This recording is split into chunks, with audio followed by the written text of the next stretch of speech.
Moving out to the countryside was supposed to be my escape. A life free from nosy neighbors and ridiculous HOA rules. But what I didn't expect. A power-hungry HOA enforcer named Karen, who would stop at nothing to control my property. First she tried to claim my driveway.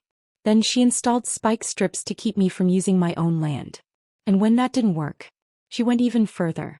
What happened next turned into a full-blown war. One that would end with handcuffs, a lawsuit, and a takedown so satisfying you won't believe how it all played out. Buckle up, because this is one battle against the HOA you have to see to believe. What would you do if an HOA tried to claim your private driveway as their own? Moving out to a quiet rural area was supposed to be a fresh start. No more noisy neighbors, no cramped driveways, no ridiculous rules telling me what color I could paint my house. Just peace, quiet, and land as far as the eye could see. I had spent years dealing with overbearing homeowners associations, their endless nitpicking, their unnecessary fines, their obsession with control. I thought I had finally escaped all of it. I was wrong. Because even in the middle of nowhere, HOA Karen found a way to make my life miserable. The first time I met her, she appeared out of nowhere, clipboard in hand, scowl fixed on her face like it had been permanently etched there. I had just pulled into my driveway, taking a deep breath, admiring the space, the openness, the absolute freedom I had waited so long for. And then she was there, standing in the gravel, blocking my way, arms crossed, tapping her pen against her clipboard. "This road is for residents only," she snapped, glaring at my truck. "You can't just drive on it like it's your personal highway." I frowned, my fingers tightening around the steering wheel. "I live here. This is my driveway. My property. My land." Karen's lips pursed into a thin line, her fingers flexing around the clipboard like she was holding on to the last shred of patience she had. "All roads in this community fall under HOA jurisdiction," she said. "You need to submit a request for access like everyone else." A short laugh escaped me before I could stop it because I honestly thought she was joking.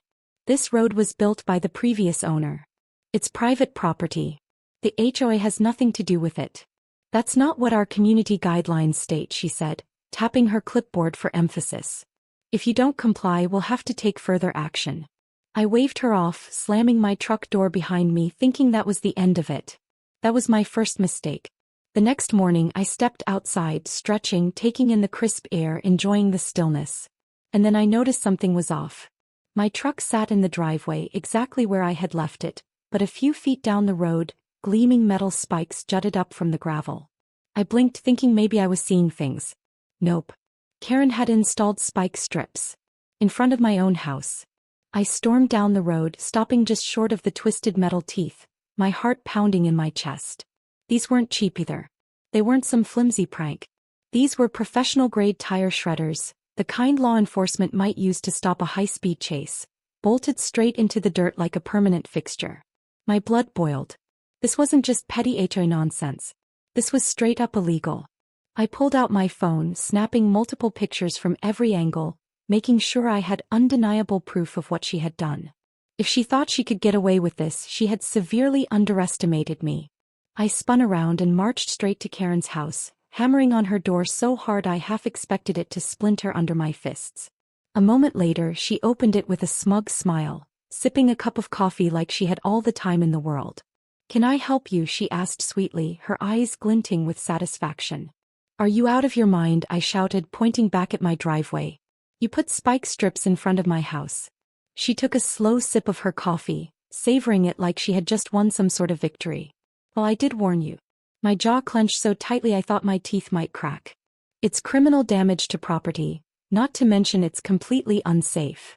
What if an emergency vehicle needed to get through?" Karen shrugged, unfazed. "Rules are rules. If you have an issue, take it up with the HOA board." I clenched my fists, breathing deeply through my nose, trying not to explode on the spot. "Oh, don't worry. I'll take it up with someone. Just not the board." Because what Karen didn't know was that I had a lawyer on speed dial. Before I did anything else, I took pictures and videos of everything. The placement of the strips. The bolts in the ground. The smug look on Karen's face as she watched me document the damage. I made sure to capture every detail, including how the strips were embedded deep into the ground. Meaning this wasn't some spur-of-the-moment decision. This was intentional sabotage. Then I made one phone call. "You're kidding me," my lawyer Matt said as I sent him the photos. "I wish I was." Can she actually get away with this? He let out a sharp laugh. Not a chance. This is property damage, reckless endangerment, and illegal road obstruction. You want me to handle it? Absolutely. Make her regret every second of it. The next day, Karen got a very official-looking letter delivered straight to her door. The kind that made it clear this wasn't just an HOA issue. This was a lawsuit waiting to happen. By the time I got home, she was already outside, ripping the strips out of the dirt, grumbling under her breath. But she wasn't going to give up that easily. Because Karen, she was just getting started. That night, I heard a loud bang from outside. My stomach clenched as I grabbed a flashlight and walked out onto my porch. My truck was untouched, but as I shined the beam toward the driveway, my stomach dropped. The spike strips were back. But this time, Karen had reinforced them with concrete. I couldn't believe my eyes. The sheer level of petty dedication was beyond anything I had expected. I took more photos, making sure to get every angle before heading back inside and dialing Matt again. Matt, we have a problem. What now? He groaned. He put them back. But worse. There was a long silence before Matt sighed heavily. All right. We're taking this to court. Get me every single detail. She just made this 10 times worse for herself. I grinned, staring out at the driveway, at the strips embedded in the concrete, at the lengths Karen had gone to just to win a fight she had already lost. She had just signed her own downfall, and I was going to make sure she regretted every second of it. The next morning I woke up with a plan. Karen had crossed a line, and there was no way I was letting her get away with it. The moment I stepped outside, I saw her standing at the edge of my property, arms crossed, smirking like she had already won. She didn't even try to hide what she had done. The spike strips were still embedded in my driveway, reinforced with concrete, and she was just waiting for my reaction. I took a deep breath, keeping my temper in check as I walked toward her. Karen, I don't know what fantasy world you live in, but this is private property. You can't just keep sabotaging my driveway. Her smirk widened. I warned you before. Community rules apply to everyone. The board voted on this. We can't have outsiders cutting through our roads without permission. I shook my head, pulling out my phone, already recording. I don't need permission. This is my land. You and your little HOA club have no authority over it. And since you refuse to listen, maybe it's time someone bigger than me gets involved. For the first time, Karen's smug expression faltered. And who exactly do you think is going to stop me? I grinned. You're about to find out. Within the hour, Matt was on site, standing beside a sheriff's deputy who looked as tired as I felt. Karen's expression changed the moment she saw the uniform. The smugness drained from her face, replaced by something that almost looked like fear. The deputy stepped out of his vehicle, taking one look at the spike strips embedded in my driveway before nodding toward Karen. Excuse me, ma'am, we received a complaint about illegal road hazards on private property. Care to explain? Karen stiffened, gripping her clipboard like it was a shield. This is a community road. The HOA has every right to regulate its use. Matt didn't even let her finish. No, they don't. My client owns this land outright, and according to county property records, this driveway is not under HOA jurisdiction. Installing spike strips here is not only illegal, it's considered reckless endangerment. That's a criminal offense. Karen's face lost all color. You can't be serious. I was just enforcing regulations. The deputy sighed, clearly done with the conversation before it even began. Ma'am, I need you to remove those strips immediately, or we will have to escalate this further. She stammered, trying to backtrack. You can't just. Failure to comply could result in criminal charges, Matt added.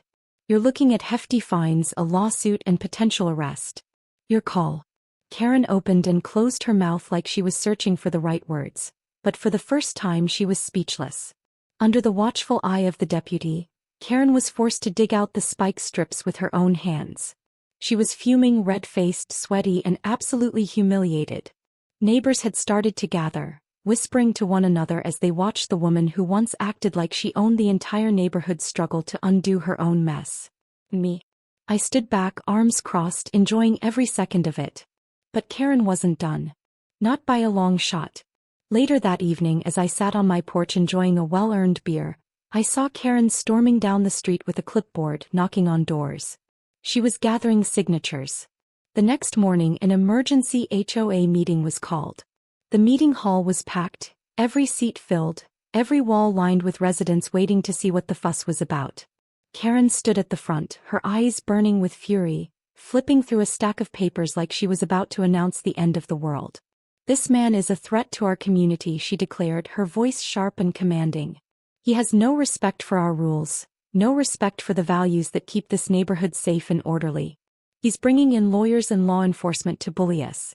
If we allow this, what's next? Chaos? Lawlessness?" A murmur ran through the crowd, but it wasn't the support she was expecting. Someone cleared their throat. It was the HOA president, a man I had barely seen until now. "Karen," he said slowly, his voice calm but firm. "Are you seriously suggesting that you are the victim here after illegally installing spike strips on someone's driveway?" Karen huffed, flipping through her papers again, clearly looking for something that would support her cause. "It was necessary to enforce community standards. We cannot allow outsiders." "Outsiders?" Another resident cut in, shaking his head. "He lives here.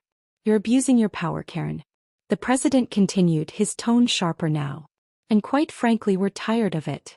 Karen looked around, expecting support, expecting someone to back her up. But all she got were blank stares and murmurs of agreement. That's when she realized she had lost. By the end of the meeting, Karen was stripped of her HOA authority. No more clipboard. No more fines. No more community votes. She was done. But Karen doesn't go down without a fight. That night I heard shouting outside. I flicked on my porch light, stepping out to see Karen standing in the middle of the street, yelling at my neighbors. She was furious, red-faced, her voice shrill with frustration. "You're all turning against me? After everything I've done for this community? You think this outsider belongs here?" she shrieked. One of the neighbors, an older man named Frank, shook his head. "Karen, you've made this place miserable for years. We're done." Karen's face twisted into something ugly, something desperate. But then she spotted me standing on my porch and she snapped. She stormed toward my property, fists clenched, shaking with rage. "This isn't over," she seethed. "You think you can come in here and ruin everything? I'll make sure you regret it." I crossed my arms. "You're trespassing, Karen. Walk away before you make things worse." She sneered. "Oh, you haven't seen worse yet." And with that she stormed off into the night, but I had the sinking feeling that she wasn't bluffing. Karen had lost her power, but she wasn't done fighting. The next morning I woke up to find my truck missing. At first I thought maybe I had parked it somewhere else, maybe I had forgotten something, maybe there was a logical explanation. But as I stood there staring at the empty driveway, my stomach sank. No, I had parked it there last night, right where it always was. I turned around, went back inside and pulled up my security cameras. And there it was, right on my screen. Karen standing beside a tow truck in the dead of night, smirking as my vehicle was hauled away. My jaw clenched so hard I could feel the tension in my temples. She had gone too far. This wasn't just pettiness. This wasn't just some ridiculous HOA power trip. This was grand theft auto. My fingers moved quickly, dialing the sheriff directly. When he answered, I didn't waste time with pleasantries. "Hey, I need to report a stolen vehicle and I know exactly who took it." The response was immediate. "We'll handle it," the officer said. "Stay put." 15 minutes later, a patrol car pulled up to my driveway, the same deputy from before stepping out, rubbing his temple like he already knew exactly what he was walking into. "Let me guess," he sighed, "Karen." I didn't even have to say anything. Instead, I just held up my phone showing him the security footage. He frowned, watching closely as Karen stood beside the tow truck, directing them where to go. "This is bad," he muttered, glancing up at me. "She had no legal right to do this." "Where do you think they took it?" I already had a pretty good idea. "There's a private impound lot about 5 miles from here," I said. "It's not city-run. If she used her HOA connections, that's probably where they put it." The deputy nodded, already heading back to his patrol car. "All right, let's go get your truck back. And let's have a little talk with Karen while we're at it." When we pulled up to the impound lot, I wasn't surprised in the slightest to see my truck parked behind a locked gate. A grizzled man in greasy coveralls stepped out of a small office, frowning as we approached. "Something I can help you with?" he grunted, wiping his hands on an already filthy rag. The deputy didn't waste any time. "Yeah, this truck was illegally towed from private property. We're here to get it back." The guy scratched his beard, clearly unimpressed. "The lady said it was an unauthorized vehicle, we just did the job." I stepped forward, my patience hanging on by a thread. "Unauthorized according to who?" I have legal proof that my driveway is private property and not under HOA control. The man sighed, shifting his weight uncomfortably. Look, I don't want any trouble. If you've got proof, I'll release the truck, but you'll have to pay the impound fee. Absolutely not, the deputy cut in before I could say anything. That truck should never have been taken in the first place. If you want to avoid charges for participating in an illegal repossession, I suggest you waive the fee. The guy held up his hands like he wanted nothing to do with it. Fine, take it. Just keep that crazy woman away from me. With my truck back in my possession, there was only one thing left to do. The deputy and I made a direct stop at Karen's house. She answered the door with her usual self-satisfied smirk, but the moment she saw the deputy standing beside me, that smirk disappeared. Karen, the deputy said, his tone all business, we need to talk. He tried to play dumb, tilting her head. About what? I held up my phone, pressing play on the security footage, letting the video speak for itself. You stole my truck, Karen. That's grand theft auto. Her eyes widened, and for the first time she looked genuinely scared. It wasn't theft, she said quickly. It was a community enforcement action. The HOA rules clearly state, the HOA has no authority over my property. I cut in. You don't get to enforce anything. You committed a felony and now you're going to pay for it. The deputy stepped forward. Karen, you're under arrest for vehicle theft. Turn around. Karen's mouth opened and closed like a fish gasping for air. No, this is ridiculous, she sputtered. You can't do this. The deputy ignored her protests, cuffing her hands behind her back. You have the right to remain silent. Anything you say can and will be used against you in a court of law. The entire neighborhood had come out to watch, people whispering, some even recording on their phones. For years, Karen had terrorized this community, made people miserable, acted like she was untouchable. And now here she was, being led to a police car like a common criminal. I crossed my arms, watching her melt down with a satisfied grin. Told you this wasn't over, Karen. She thrashed as the deputy guided her toward the car. You'll regret this. I'll get a lawyer. I leaned against my truck, feeling lighter than I had in weeks. Good luck with that. I already have a lawyer and he's a lot better than yours. Karen was taken into custody, and in the days that followed, the HOA scrambled to distance themselves from her. Official statements were made. We do not condone the actions of Karen. The HOA had no involvement in the illegal towing incident. Blah blah blah. It didn't matter. Karen was gone, stripped of her HOA membership, hit with multiple charges, fined thousands in legal fees, and most importantly, no longer a problem in my life. I had one driveway, clear and spike-free forever. In the days following Karen's arrest, the neighborhood felt different. There was an eerie silence where once there had been the constant, suffocating presence of HOA demands and Karen's ever-watchful glare. People started stepping out of their homes more freely, almost as if they had been conditioned to expect harassment for simply existing outside of her ridiculous rules. I saw neighbors chatting casually on their lawns, kids riding bikes without fear of some arbitrary citation, and most importantly, no more random clipboard-wielding threats disguised as community enforcement.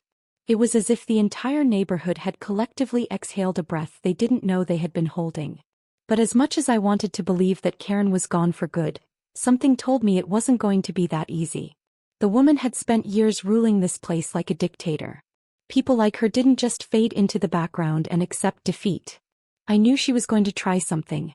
I just didn't know when. Sure enough, 2 days later, I found out exactly what Karen had been plotting. It started with an anonymous complaint to the county about supposed unauthorized structures on my property. I only found out when a county inspector showed up at my door, clipboard in hand, asking about some imaginary violations that had never existed. The moment I heard the words, "We received a report," I knew exactly who was behind it. I didn't even need to hear the rest. I cut the inspector off, handed him all the property records he needed to see, and made sure he left knowing that any further complaints from a certain someone should be thoroughly verified before wasting my time. It didn't stop there. Over the next week, I received multiple notices, falsified HOA warnings, fraudulent fines, even an attempt to tow my truck again, though this time the company backed off quickly when I showed them my legal paperwork.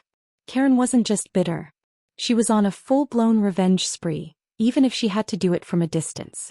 But no matter what she threw at me, none of it stuck. She had lost her position, her power, and soon enough her reputation. The final blow came when Karen was officially evicted from the community. Apparently, she had been violating HOA bylaws for years without anyone daring to call her out on it. The same community guidelines she had used to terrorize everyone else? She had been ignoring them all along. The HOA board, desperate to save face and repair their crumbling image, launched an internal audit and uncovered a slew of violations tied directly to Karen's own property. Unauthorized modifications, unpaid fines, misused HOA funds. She had been breaking rules for years while demanding that everyone else live under her iron-fisted rule. The hypocrisy was finally catching up to her. And this time there was no one left to defend her. The very people she had once bullied were the same ones who voted to kick her out. By the end of the month, Karen's house was officially listed for sale, her name erased from every HOA document, and her legacy as the self-appointed ruler of the community reduced to nothing more than a cautionary tale. The day she moved out, I stood on my porch and watched as she loaded the last of her belongings into a moving truck. She refused to look in my direction, but I knew she could feel my eyes on her. I could practically hear the rage simmering beneath her forced composure. For someone who had spent so much time trying to control everyone else's lives, she had lost control of her own. And that was a defeat she couldn't handle. As the moving truck pulled away, taking Karen with it, I finally allowed myself to relax. No more fights. No more sabotage. No more power plays disguised as community improvement.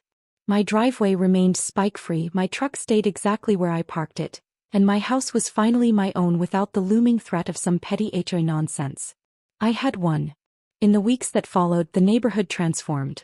Without Karen there to stir the pot, the HOA loosened its grip, realizing that they had been enabling her reign of terror for far too long.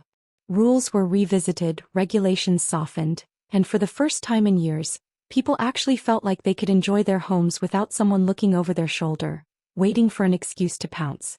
The sense of paranoia lifted. The tension dissolved. The neighborhood became a place where people actually wanted to live again. And as I sat on my porch one evening, beer in hand, watching the sunset over the land I had fought so hard to protect, I smiled. Because in the end, it wasn't just about beating Karen. It was about proving that bullies don't win. And no matter how much power they think they have, there will always come a day when it all comes crashing down.